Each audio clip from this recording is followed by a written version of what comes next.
Hey, we got this 2004? 2001 Land Rover Discovery 2, and we're going to be changing out this wheel bearing. Now, this bearing is completely clapped. It is trying to come off right now, and the only thing that's holding it on is this bracket that holds the brakes. So we're going to change that before it just completely self-destructs. First thing we need to do, lift the hood. We're going to unplug this wheel speed sensor, which is located right here. And our new wheel bearing that we've got comes with one. So you can check the link in the description for a replacement bearing that's going to cost you probably a fraction of what one would cost you from a parts store. Now, to get this thing apart, I'm guessing we just twist it or just pull it maybe. Just pull it. That's nice. I really like that. We're off to a good start. So now we need to just feed it through the fender liner, which is kind of steel, and it's a rubber grommet. So I'm just gonna go ahead and pull this. We're replacing it, so no big deal. Go. And we can just go ahead and unclip it from our brake line too, all the way down. I'm gonna get this thing lifted up. Ooh, that brake line. Ooh. I don't want that brake line to leak. Please don't leak. Please don't leak, thank you. All right. Okay, I gotta cut this zip tie. That's not normally supposed to be there. And then here's another one. Now, to get the wheel off, you've got 5 wheel nuts, and they're all huge wheel nuts. They're 27 millimeter. So once you get those off, you can get the wheel off, and then now we're into this situation.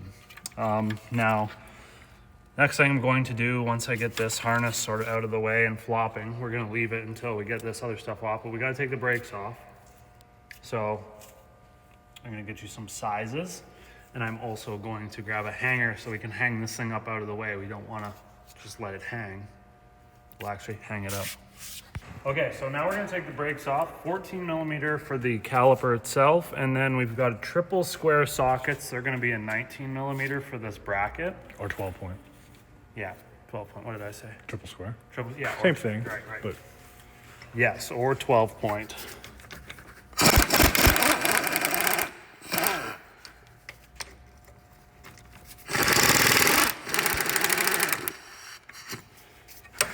Okay, we'll hang this thing up.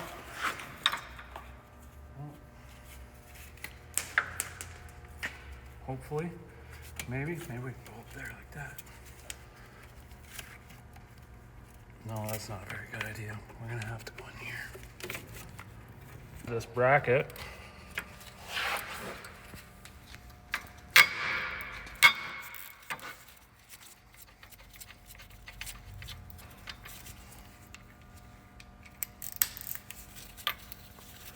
Now, I might need an extension or a different ratchet. See if I can sneak in like this. I'm gonna have to switch out.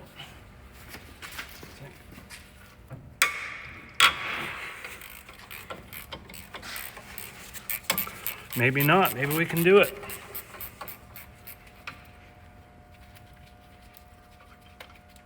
Real rusty, but no problem. Now this socket here for the axle, that's gonna be the next one we're gonna do, and it's a 32 millimeter. You can see how there's a bit of a cutout in the axle right there, and that's because they stake it when it's installed to keep it from backing out in case it were to ever loosen off. So we need to unstake it first before we loosen it. Looks like it's not even staked. So I'm just gonna hit it with the impact gun now. All right. Axle nuts off. it's just gonna fall off now. What I'm probably gonna do is we'll get this disc off of here, and you can see how there's like a center hole here. The axle shaft will be splined, and it splines into the bearing to drive the bearing, which drives the wheels. We need to make sure that that is free. So I might just hit it with the air hammer with a chisel bit. If you don't have an air hammer, you can just use a hammer and a punch. But try not to just hit this with a hammer because we don't want to damage the axle unless you're replacing the axle. But regardless, good to not hit this, otherwise we'll damage the threads and mushroom it out. Worst case scenario, you can't get past the bearing because it's too mushroomed out.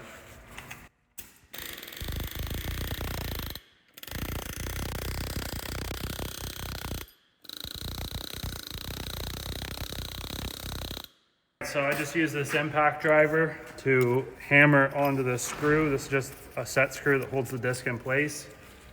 I think it's a number 3 size. Oh no, a number 4 size Phillips. You can try just a screwdriver, but sometimes these things are stubborn and they're stuck in there. So the impact driver, you have like a 90% success rate of getting those out. Otherwise they strip or snap off. And once that's out, I just went ahead and used the air hammer to shock the face of the disc. And if you want, you could try different ways of getting this thing off. We're gonna be putting this back on, so I didn't want to hammer it with the regular hammer, seeing as these are cast. This rotor's already kind of screwed anyways, but like I say, it's got to get reused, so do the best I can do with what I got. And I've already shocked it.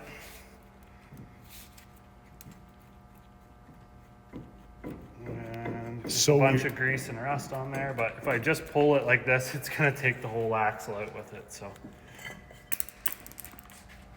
There's a bunch of bearings.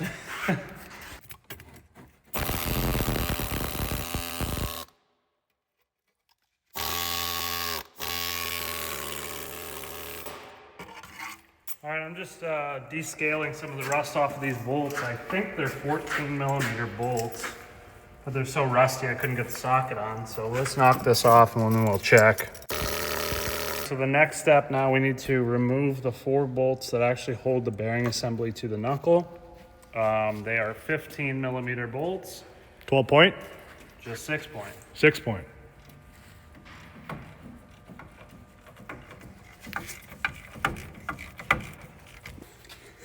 Oh, that's in there tight. Oh, we're gonna get it.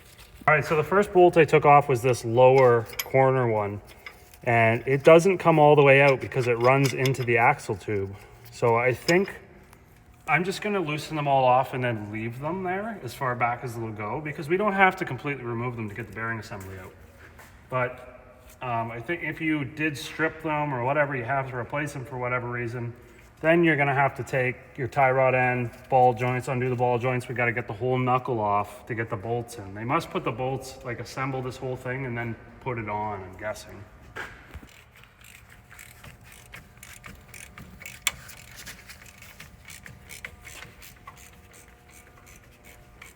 Fix it again, Tony.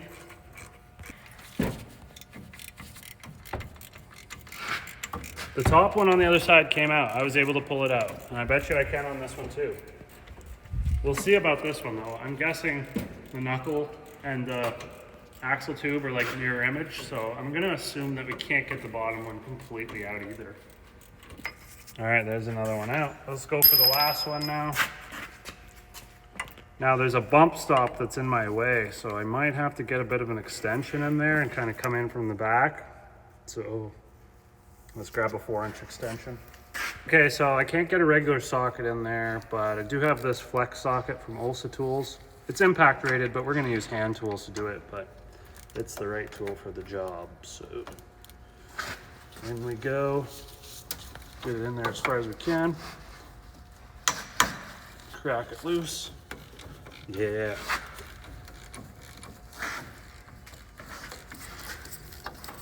Perfect. I can see the bearing housings already starting to separate. All right, so the bottom one isn't going to be coming out either. It's just going to stay in there. We've removed all the bolts from the actual housing. So next thing to do, we're just going to try to hit this with a hammer and see if we can just separate the bearing housing from the knuckle.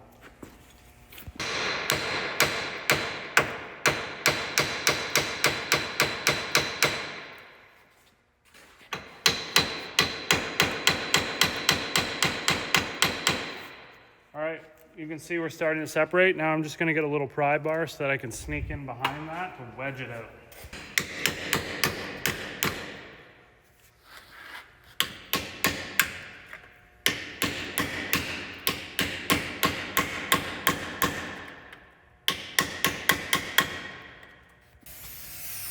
is just gonna help it come apart easier. If you don't have oil, no problem. Sometimes what I'll do is just beat it back in and then try to take it out again. Beat it back in, it just disturbs all the rust and separates that bond. It's been stuck in there for a long time, right? All right, so that is out now. Get this harness around here. And yeah, so it was already broken, but it doesn't matter. It has a new harness with the wheel bearing anyways, so it doesn't matter. It's all going into the garbage. And that's out. Now, this axle, all right, so this axle, there's a ring that gets pressed on. That holds the CV boot onto the outer housing. And yours is probably going to be fine. But in this rare case where the wheel bearing was so bad that the axle was able to move in and out and side to side so much, it actually wore this down quite a bit and popped it off. So I'm just going to clean this up for the customer and then probably put a clamp on there. And then that way, at least the boot's not going to come off and spit all the grease out. Now's the time to clean up all inside of here. So you can see all the rust and stuff that's built up. It's really, really nasty. We're gonna go ahead and clean all that so that when we go to put the new bearing on, everything goes together nice. We don't have to fight it. It just goes on the way it's supposed to, and then we can put the bolts back in.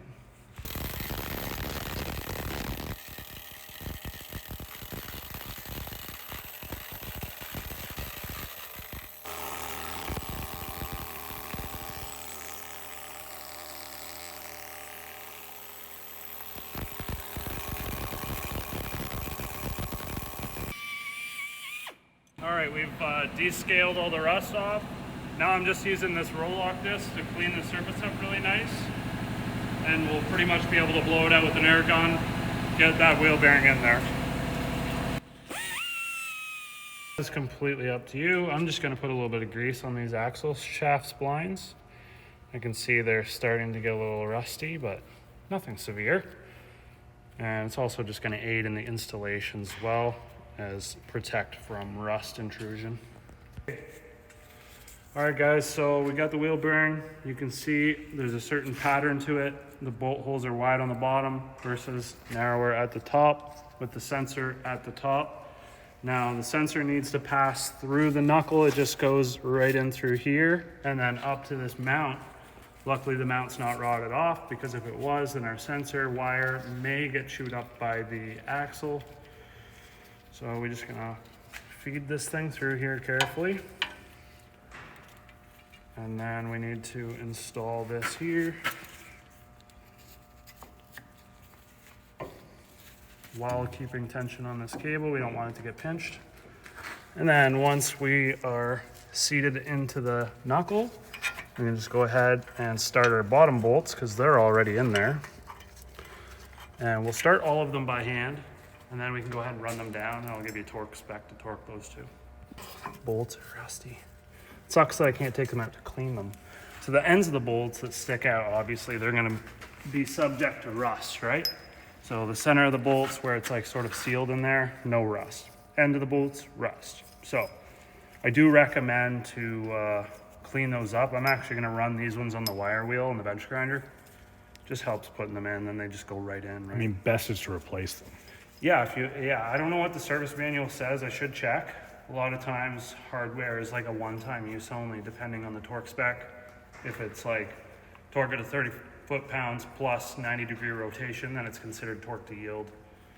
I'll see what these ones are. They might be reusable.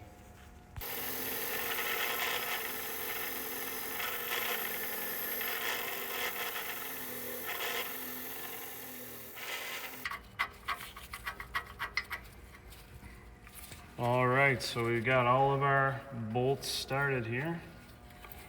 Hand tight.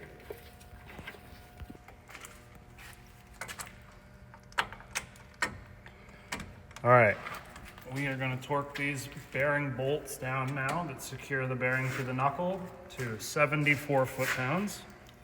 And I'm just using a nice little torque wrench here. It's a 3/8 drive torque wrench from Olsa Tools. Does 20 to 100 foot-pounds. see if I can sneak in to this top one. Now you just want to watch the wiring harness for the speed sensor. You don't want to pinch it at all. And I'm not doing this torque procedure in any sort of order. I'm just going to go around in circles.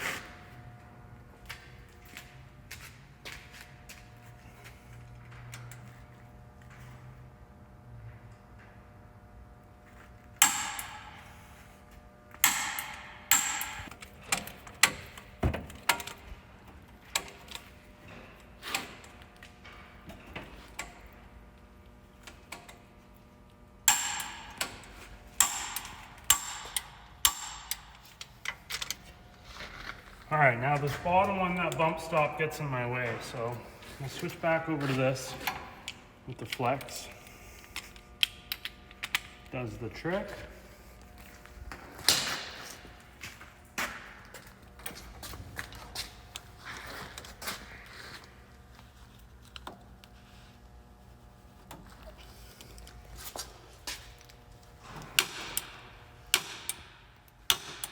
Okay, that's all the mounting hardware for the bearing housing. We'll put our axle nut on now.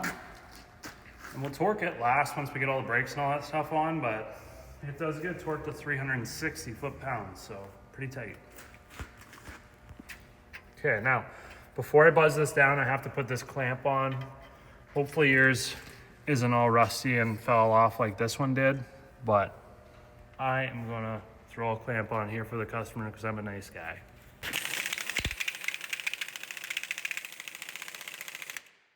All right, I just want to put that on there so that the axle's sitting where it needs to sit. Everything's on there, axle nut's on. Let's go ahead and get a disc on there. Now, we are reusing the disc, so what I'm gonna do is clean all of the rust from this inside surface so that we have two nice clean mating surfaces and everything sits nice and parallel the way it should. That disc isn't in the best shape, but we gotta put it back on. So we're gonna do that. You can see I've buffed this surface as well to prep it for the bracket, and I'm also gonna buff that surface as well, even though it's pretty clean, but I'm gonna hit that as well so that that's clean. And we can, if you want, you can put a little bit of anti-seize on this face. Don't get any on the studs, or if you do, wipe it off. That'll help get the disc off in the future in case you're gonna change your brakes years down the road.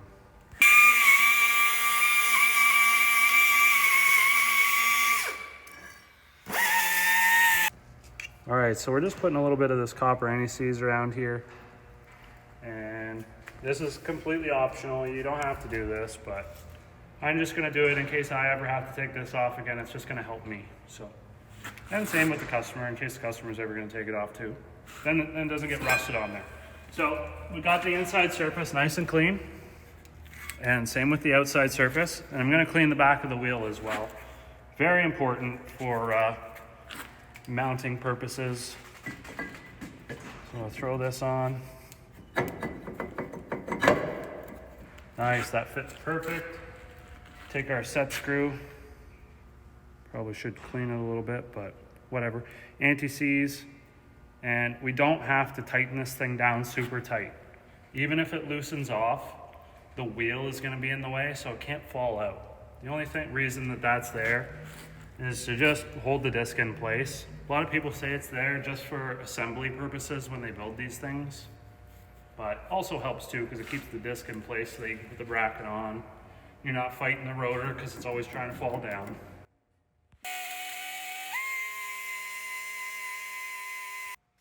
All right, I can move this back and forth. The backing plate's not hitting. That's another thing to check for. Nothing worse than putting everything together, find out that the backing plate's all rotten and rubbing against the disc, making noise. All right, we got this all cleaned up now. Just gonna throw these mounting bolts in, and then we can go ahead and torque them down. Okay, we're gonna torque these down now. 129 foot-pounds is what they call for. All right, I just did 130 by accident. No big deal. Let's get this other one.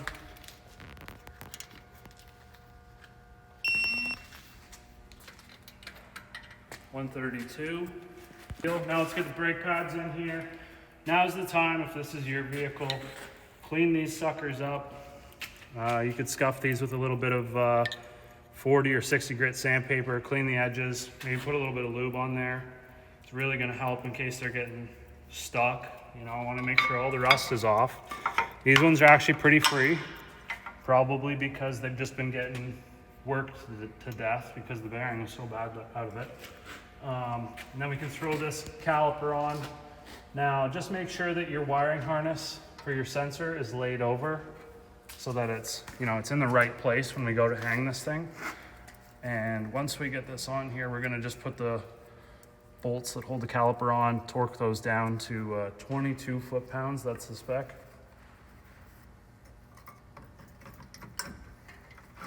You probably want to check these slider pins too. If they're seized and they don't slide back and forth, that's a problem. You can try to heat them up to take them out if you want. There's plenty of videos on how to get them out. Hopefully yours aren't seized.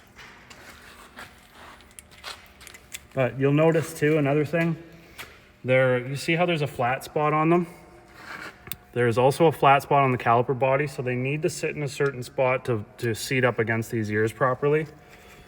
And just make sure that you have them in the right spot. So we're just gonna torque these down, 22 foot-pounds. All right, then we just gotta do the top one. And we can run our sensor and plug that in. We're getting close to finishing here. Okay. Now these just slide into here. This is silicone spray. Company called Clean Flow makes it. I'm sure there's many other companies that make a silicone spray. WD-40 has some. But it just really helps. It makes the rubber super slippery. So when you're trying to get these things in here, sometimes they're a pain. And it just does wonders. So now we've got to go do this one. I'm really sketched out about that brake line. This should get fixed, but we're just going to leave it. Oh yeah. And this one goes underneath of here. I feel like I'm like diffusing a bomb right now. Like you touch the wrong way, it's gonna explode.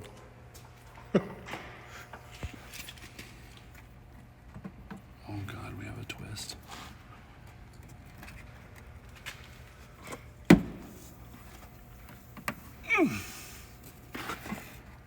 Jeez. I gotta get that, like, it's like hard rubber.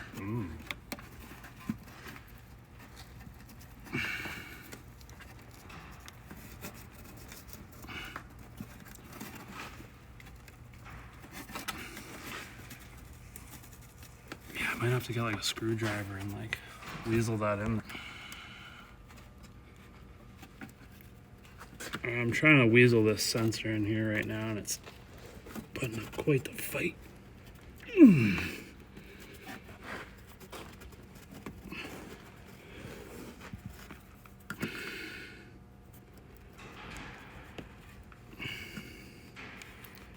Might just have to zip tie this thing in place.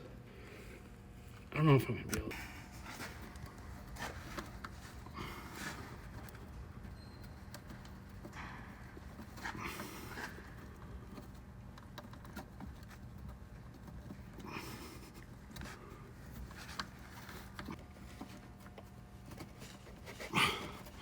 Yeah, it's just like, it's cheap. Like the dimensions aren't 100% right for the sensor, I feel. We're so close, but it's so tight. All right, we got that thing in there. That was a prick. All right, next step, I guess, yeah, we're gonna torque that thing down. What I'm gonna do is just stick a screwdriver into the fins of the disc through the brake caliper.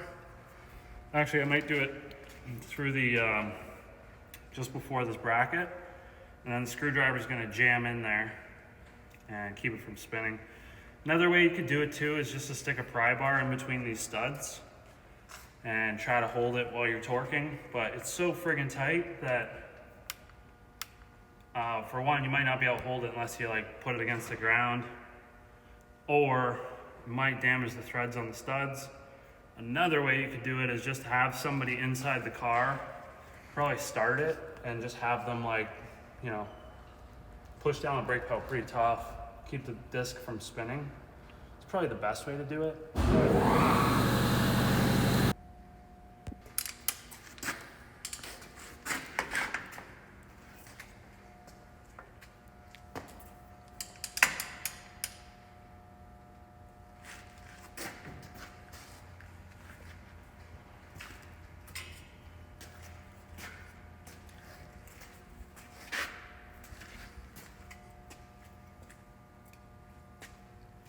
Is this thing gonna break? You clamped it.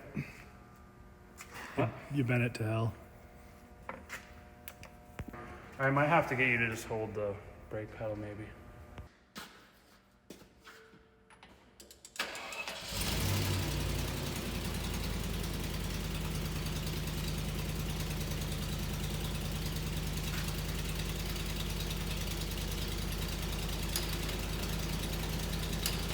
Yep. That worked pretty good.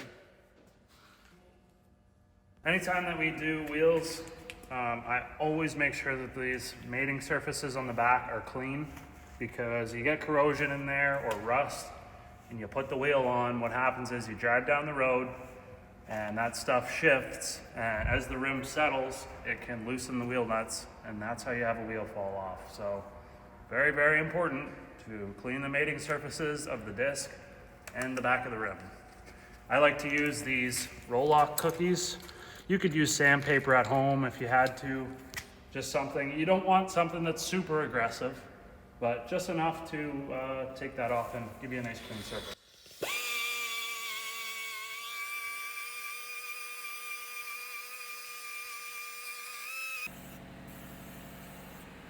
All right, I'm just spraying a little bit of this stuff on here. You probably won't be able to buy it. It's not really available to the public, I don't think, but something to just keep it from corroding, because we live in a really salty area, as you can tell from the backing plate. And I like to put a little something on there. That way it lasts more than a year without being completely demolished with corrosion and rust.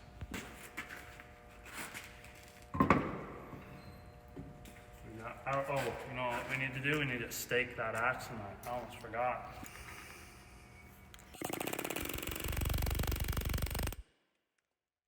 Alright, that's how you stake it. You could just use a hammer and a punch. Doesn't have to be an air hammer. Something so that if for whatever reason that nut were to back off or come loose, it physically just won't be able to walk itself off. That's all.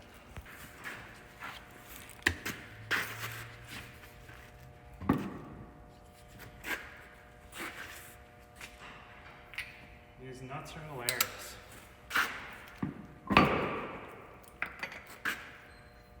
I've never seen nuts so big.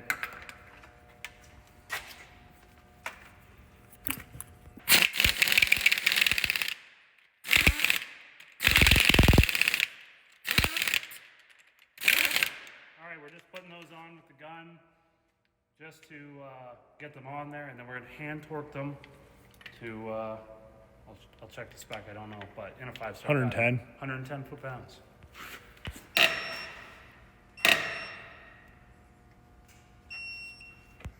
$103 foot-pounds is the proper torque spec.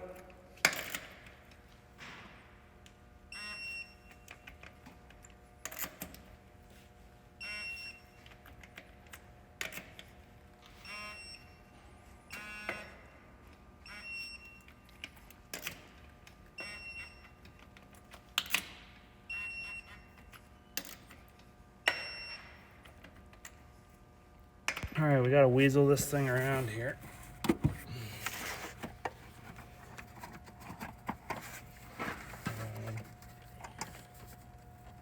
Let's see. This maybe?